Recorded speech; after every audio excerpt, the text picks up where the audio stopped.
ഇന്ന് നമ്മൾ തയ്യാറാക്കുന്നത് പന്നിയിറച്ചി ഉലർത്താണ്.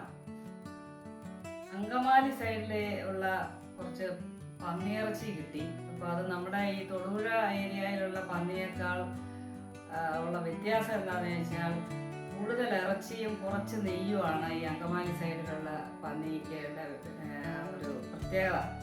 അതുകൊണ്ട് അത് കുറച്ച് നമ്മൾ അവിടെ പോണ വഴിക്ക് വാങ്ങിച്ചപ്പോൾ അത് ഒരു പന്നിയിറച്ചി ഉലർത്തുണ്ടാക്കി നിങ്ങളെ ഒന്ന് കാണിക്കാമെന്ന് വിചാരിക്കുന്നു. അപ്പം അതിനായിട്ട് ആവശ്യമുള്ള സാധനങ്ങൾ: 2 കഷ്ണം ഇഞ്ചി നീളത്തിലരിഞ്ഞത്, ഒരു 15 വെളുത്തുള്ളി നീളത്തിലരിഞ്ഞത്, ഒരു 5 പച്ചമുളക് നടുവേ കീറിയത്, കുറച്ച് കറിവേപ്പില, ഏകദേശം അര കിലോയോളം ചുവന്നുള്ളി ക്ലീൻ ആക്കി വെച്ചിട്ടുണ്ട്. അതെന്താണെന്ന് വെച്ച് കഴിഞ്ഞാൽ ഈ പന്നിയിറച്ചിയുടെ ഒരു സ്പെഷ്യൽ ചുവന്നുള്ളി ഏറ്റവും കൂടുതൽ നമ്മൾ ചേർക്കുന്നത് കൂടുതൽ ടേസ്റ്റായിരിക്കും. അപ്പം അതുകൊണ്ട് ഇനി ഇത് വീണ്ടും ഒന്നുകൂടെ കീറും, പകുതിയായിട്ട് ഒന്നുകൂടെ മുറിച്ചിട്ടാണ് നമ്മളിത് വഴറ്റിയെടുക്കുന്നത്.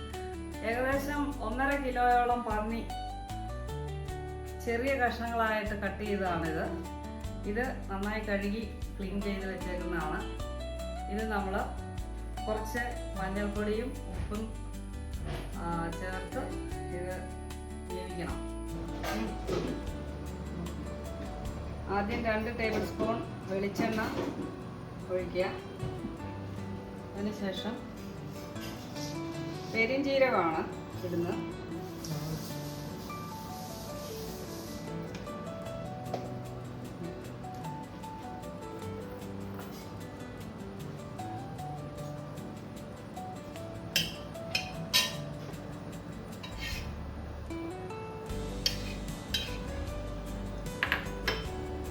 അതിലേക്ക് നമ്മൾ പന്നിയിറച്ചിയുടെ ഒരു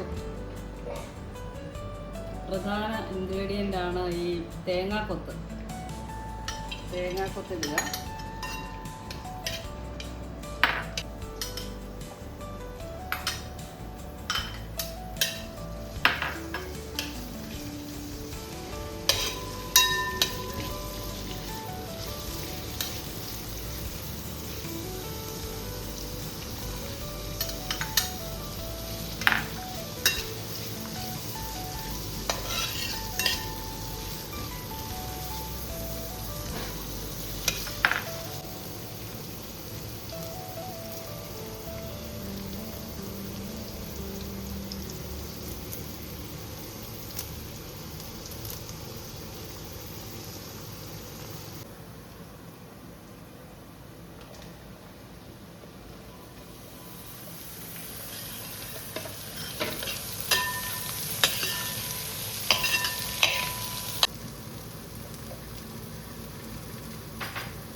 ഒരു ടീസ്പൂൺ മഞ്ഞൾപ്പൊടി,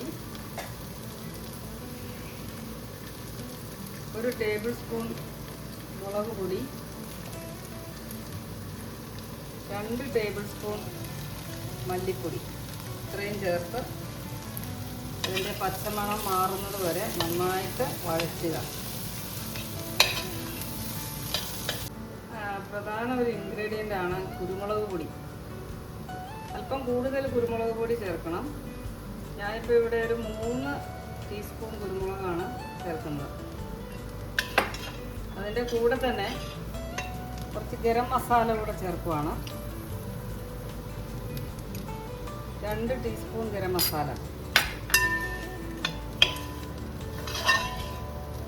ഇത്രയും ചേർത്ത് ഇതിൻ്റെ പച്ചമണം മാറിക്കഴിയുമ്പോൾ നമ്മൾ ഇതിനകത്തേക്ക് മാരിനേറ്റ് ചെയ്ത് വെച്ചിരിക്കുന്ന പന്നിയിറച്ചി ചേർക്കണം.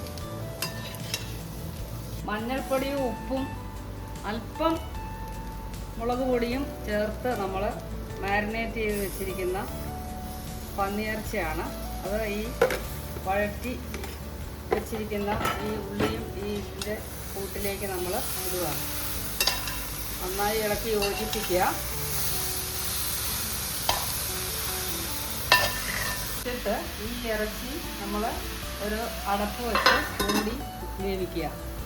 ഇടയ്ക്കിടയ്ക്ക് ഇത് അടപ്പ് തുറന്ന് ഇളക്കി യോജിപ്പിക്കണം.